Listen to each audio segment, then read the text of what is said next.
असलम शेख। अध्यक्ष महोदय, दिव्यांग, निराधार, विधवा, ज्येष्ठ नागरिक यांना काही आर्थिक आधार मिळावा यासाठी संजय गांधी निराधार अनुदान योजना, श्रवण बल सेवा, राजनियुक्ती वेतन योजना राबवण्याकरता या योजना निराधारांसाठी अत्यंत उपयोग व दिलासी देणारी ही योजना आहे। लाभार्थ्यांना दरवर्षी उत्पन्नाचा दाखला मागितला जात आहे। याच्यात महत्त्वाचा प्रश्न हे आहे की जे दिव्यांग आहेत, जे चालू शकत नाही, त्यांना दरवर्षी पहिल्यांदा तर आमदारकडे जावं लागतोय, मग आमदारचे नंतर ते तलाठीकडे जाणार आणि तलाठीचे नंतर ते तहसीलदारकडे जाणार।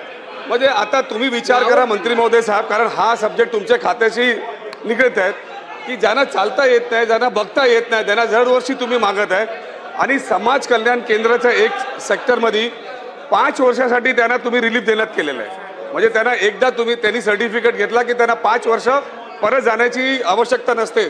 मग आता हा जे ज्यांना बघता येत नाही, ज्यांना चालता येत नाही, त्यांच्यासाठी पण तुम्ही तशीच हे कारवाई करणार की नाही? अध्यक्ष महोदय, एक मिनिट। सभापती अध्यक्ष महोदय, परवाच याच्याबद्दल दिव्यांगाच्या उत्पन्नाचे प्रमाणपत्र आणि संजय गांधी योजनेला प्रत्येक वर्षी लागणारे प्रमाणपत्र हे दरवर्षी लागू नये याकरता बैठक झाली आहे। लवकरच याचा शासन निर्णय निघतोय।